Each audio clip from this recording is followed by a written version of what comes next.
एक बार एक आदमी बहुत परेशान था। उसे लगता था कि उसकी जिंदगी बहुत मुश्किल है। हर वक्त उसके साथ कोई न कोई परेशानी होती रहती थी। वह हमेशा सोचता रहता था कि उसका नसीब क्यों ऐसा है। एक दिन वह अपनी किस्मत पर चिंतित बैठा था कि तभी अचानक एक बाज अपने शिकार को पंजों में दबाए हुए एक पेड़ पर आकर बैठ जाता है और वहीं पर अपने उस शिकार को खाने लग जाता है। यह परेशान आदमी जब उस बाज को देखता है तो कहने लगता है कि क्या जिंदगी है इसकी, क्या जीवन जी रहा है। मरेगा ना इसे खाने की चिंता, न पीने की, न पहनने की और न ही परिवार की। शिकार करता है और मस्त खुली हवाओं में कभी इधर घूमता है कभी उधर घूमता है। सारे दिन आसमान में उड़ता रहता है। असल जिंदगी तो यही है, जीवन तो यह जी रहा है। और फिर वह आसमान की तरफ देखकर जोर जोर से चिल्लाता है कि काश मैं भी एक बाज होता तो मुझे भी कोई दुख ना होता, मुझे भी कोई परेशानी ना होती। काश मैं भी एक बाज होता।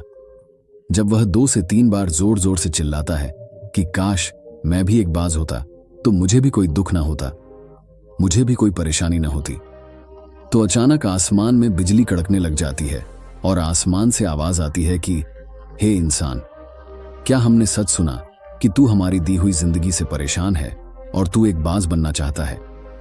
तो इस आकाशवाणी को सुनकर यह इंसान हैरान रह जाता है और आसमान की तरफ देखकर कहता है कि हाँ, मैं सच में अपनी जिंदगी से बहुत परेशान हूं, क्योंकि हर परेशानी मेरे साथ ही है, हर दुख मुझे ही है, हर तकलीफ मेरे ही साथ है। तो आसमान से फिर आवाज आती है कि हे इंसान, एक बार फिर सोच ली, हमने तुझे बड़ी प्यारी जिंदगी दी है, लेकिन अगर फिर भी तू चाहता है कि हम तुझे बाज बना दें तो हम तुझे बाज बना देंगे। लेकिन अगर एक बार हमने तुझे बाज बना दिया तो फिर हम तुझे बाज से इंसान दोबारा नहीं बनाएंगे। तो यह आदमी तुरंत जवाब देता है कि मैंने अच्छी तरह से सोच लिया है कि मुझे बाज ही बनना है, और एक बार बाज बनने के बाद मैं दोबारा कभी नहीं कहूंगा कि मुझे इंसान बनना है। तभी ऊपर से आवाज आती है कि जैसी तुम्हारी इच्छा, और वह इंसान बाज बन जाता है। बाज बनते ही वह इंसान खुली हवा में उड़ने लगता है। कभी उड़ता हुआ इधर चला जाता है, कभी उड़ता हुआ उधर चला जाता है और सोचता है क्या मजे की जिंदगी है। असल जिंदगी तो यही है, न कोई चिंता, न कोई परेशानी, न कोई डर। वह सारा दिन ऊंचे आसमान में उड़ता रहता है, 2-3 मिनट पंख मारता है, उसके बाद पंख मारना बंद कर देता है और लंबे समय तक हवा में तैरता रहता है। इसी तरह हवा में तैरते हुए शाम का समय नजदीक आ जाता है तो वह सोचता है कि मेरे पास रहने का एक ठिकाना भी होना चाहिए, मेरा अपना एक घर होना चाहिए जहां मैं रात में आराम कर सकूं। तो यह सोचकर वह छोटी छोटी लकड़ियां इकट्ठा करने लग जाता है और एक ऊंचे पेड़ पर अपना घोंसला बनाने लग जाता है। एक एक लकड़ियां इकट्ठा करके वह अपने लिए एक सुंदर सा घोंसला तैयार कर लेता है और रात में उसी में सो जाता है और सोचता है सुबह उठकर शिकार भी करूंगा और सुबह उठकर फिर से मौज मस्ती भी करेंगे, खुली हवा में उड़ेंगे। सुबह होते ही वह शिकार की तलाश में निकल पड़ता है। हवा में उड़ता रहता है, ऊपर से जाकर देखता है कि कहीं जमीन में मुझे कोई शिकार नजर आए तो मैं तुरंत जाकर उसे दबोच लूं और वहीं पर खा लूं। लेकिन उसे कोई शिकार नजर नहीं आता। काफी समय बीत जाता है। वह लगातार ऊंचाई से शिकार को ढूंढता रहता है, लेकिन उसे कोई शिकार नहीं मिलता। फिर पास ही एक जंगल होता है। यह उस जंगल में चला जाता है, यह सोचकर कि शायद वहां कोई अच्छा सा शिकार मेरे हाथ आ जाए। यह जंगल के ऊपर उड़कर शिकार को ढूंढता रहता है। जंगल के अंदर जाकर भी शिकार को ढूंढता है, लेकिन इसे वहां भी कोई शिकार नहीं मिलता। शाम का समय नजदीक आ जाता है तो मायूस होकर वापस अपने घोंसले की तरफ लौट रहा होता है कि रास्ते पर थककर एक पेड़ के ऊपर बैठ जाता है। जब यह उस पेड़ के ऊपर बैठा होता है तो उसकी नजर एक बीमार चिड़िया पर पड़ती है जो कि घायल अवस्था में होती है। यह तुरंत जाकर उसे दबोच लेता है, उसके पंख निकालकर अलग कर देता है और उसे खा जाता है। उस चिड़िया को खाने के बाद वह अपने घोंसले की तरफ उड़ जाता है और रास्ते में सोचता है कि चलो बीमार चिड़िया ही सही, लेकिन कुछ तो खाने को मिला। वह अपने घोंसले पर पहुंचकर आराम करने लगता है और सोचता है सुबह एक अच्छा सा शिकार करूंगा और अपनी भूख मिटा लूंगा। जैसे ही सुबह का प्रकाश होता है यह निकल पड़ता है अपने शिकार की तलाश में। हवा में उड़ता रहता है, लेकिन आज फिर कोई शिकार इसके हाथ नहीं आता। काफी समय बीत जाता है। यह ऊंचाइयों पर जाकर अपनी तेज नजरों से शिकार को ढूंढने की पूरी कोशिश करता है, लेकिन इसे कोई भी शिकार नजर नहीं आता।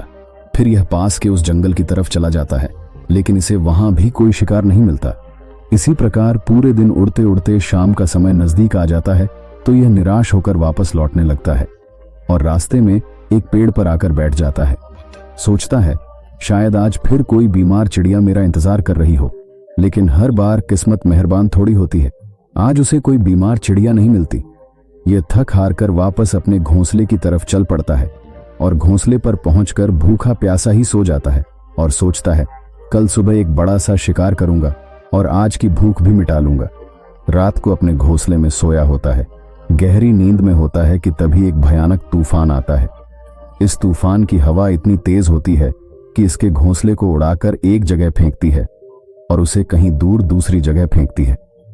तो यह जहां पर गिरता है वहां नीचे एक नोकदार लकड़ी पड़ी होती है जो इसके पंजे में गड़ जाती है और इसे बुरी तरह घायल कर देती है। तूफान के रुकने के बाद बारिश शुरू हो जाती है। तेज बारिश होती रहती है, पर यह किसी तरह से पेड़ों के नीचे छुपकर बैठा रहता है। बड़ी मुश्किल से इसकी रात कटती है। जब सुबह होती है तो बारिश रुक जाती है। बारिश के रुकते ही चारों तरफ खुशियां छा जाती हैं, चारों तरफ हरियाली छा जाती है। नदियां और झरने तेजी से बहने लगते हैं। सब कुछ फिर पहले के जैसा हो जाता है, लेकिन यह बाज अब पहले जैसा नहीं रहा। इसका पांव बुरी तरह घायल हो चुका है। इसके पंजे में जो लकड़ी लगी थी उसकी वजह से इसका पंजा बुरी तरह क्षत विक्षत हो गया है। और मैं आपको बता दूं कि बाज का जो पंजा होता है वह उसके शिकार को पकड़ने के लिए सबसे जरूरी होता है, क्योंकि बाज अपने पंजों से ही अपने शिकार को पकड़ता है, दबोचता है और फिर अपनी चोंच के माध्यम से नोच नोच कर खाता है। लेकिन अब इस बाज का पंजा बुरी तरह से घायल हो चुका था और वह पिछले 2 दिनों से भूखा भी था। यह शिकार की खोज में थोड़ा सा उड़ता है कि शायद फिर कहीं कोई बीमार चिड़िया इसे मिल जाए, लेकिन कहां बार बार कोई बीमार चिड़िया मिलने वाली थी। वह कुछ देर तक उड़ता है, लेकिन फिर भूख और दर्द के मारे थक कर एक पेड़ पर आकर बैठ जाता है। वह पेड़ पर आकर बैठ तो जाता है, लेकिन उसे पता नहीं था कि यहां एक और मुसीबत उसका इंतजार कर रही है। और वह मुसीबत यह थी कि 8-10 कौवों का एक झुंड मिलकर इसे परेशान करने लग जाते हैं। इसके ऊपर आकर इसके घाव में चोंच मारने लग जाते हैं। उन्हें भी पता चल जाता है कि यह बाज घायल है और भूख की वजह से कमजोर भी है। यह बाज उनसे बचने के लिए थोड़ा सा उड़ता है और फिर जाकर बैठ जाता है। उनसे पीछा छुड़ाने का प्रयास करता है, लेकिन वह फिर इसके पीछे आ जाते हैं। तो यह फिर उड़कर थोड़ी दूर चला जाता है, लेकिन उसका पीछा नहीं छोड़ते और बार बार इसके पास आकर इसे परेशान करते हैं। कौवे अक्सर बाज के साथ ऐसा करते हैं, लेकिन फिर बाज भी उनके साथ एक खेल खेलता है। जब कुत्तों का झुंड बाज को परेशान करता है और उनका पीछा नहीं छोड़ता तो बाज हवा में सीधी उड़ान भरने लग जाता है। वह तेजी से सीधा ऊपर की ओर उड़ने लग जाता है। कौवे भी उसके पीछे होते हैं, लेकिन कुछ देर तक उड़ने के बाद वे ऐसी ऊंचाई पर पहुंच जाते हैं जहां पर उन्हें ठीक से ऑक्सीजन मिलनी बंद हो जाती है। उनका दम घुटने लग जाता है, उनकी सांस रुकने लग जाती है। तो फिर वह वहां से ऊपर नहीं जा पाते, पर क्योंकि बाज तो बादलों से भी ऊपर उड़ सकता है, इसलिए वह तो ऊपर चला जाता है, लेकिन कौवे वहां से ऊपर नहीं जा पाते और वह नीचे आने लगते हैं। तो इस तरीके से बाज उनसे अपना पीछा छुड़ा लेता है। लेकिन ऐसा करने के लिए, इतनी ऊंची उड़ान भरने के लिए इस बाज के पास उतनी ताकत नहीं थी, क्योंकि यह भूखा भी था और घायल भी था। तो यह उड़ता और थोड़ी सी दूर जाकर बैठ जाता और कौवे फिर आकर इसे परेशान करने लग जाते। इसी तरह भूख और घायल हालत में एक दिन गुजर जाता है, दूसरा दिन गुजर जाता है, तीसरा दिन गुजर जाता है, लेकिन इस बाज की हालत में कोई सुधार नहीं हो रहा था। वह बद से बदतर होती जा रही थी। चौथे दिन जब यह बिल्कुल खत्म होने पर आ जाता है, इसके अंदर बिल्कुल ताकत नहीं बचती और इसका शरीर इसका साथ छोड़ने लगता है। तो यह किसी तरीके से उड़कर पास ही इंसानों की एक हॉस्पिटल होती है, उसकी छत पर आकर बैठ जाता है और वहां से आने जाने वाले मरीजों को देखता है और अपने आप से कहता है कि काश आज मैं एक इंसान होता तो ऐसे छोटे मोटे जख्मों का हॉस्पिटल से इलाज करवा लेता, या किसी को बता देता कि मैं भूखा हूं, परेशान हूं, मेरे साथ यह परेशानी है। लेकिन आज मैं एक ऐसा बेजुबान परिंदा हूं जो किसी से कुछ नहीं कह सकता, किसी को अपना दुख नहीं बता सकता, किसी से कोई मदद नहीं मांग सकता। यही बात सोचकर वह उसी छत पर अपना दम तोड़ देता है।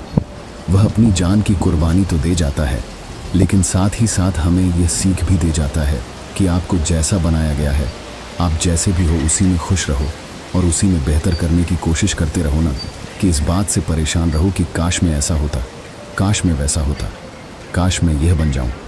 आपको जैसा भी बनाया गया है, आप उसी में अपना सर्वश्रेष्ठ करने का प्रयास करते रहो। दोस्तों, यह कहानी तो काल्पनिक है, लेकिन हमें जीवन का एक बहुत ही महत्वपूर्ण नियम सिखाकर जाती है कि हम जैसे भी हैं अच्छे हैं, बस हमें उसी में अपना सर्वश्रेष्ठ करने का प्रयास करते रहना चाहिए। दोस्तों, हमें ऐसी वीडियो बनाने में बहुत मेहनत लगती है। अगर हमारी मेहनत पसंद आई है तो वीडियो को लाइक करें और चैनल को सब्सक्राइब करें। धन्यवाद।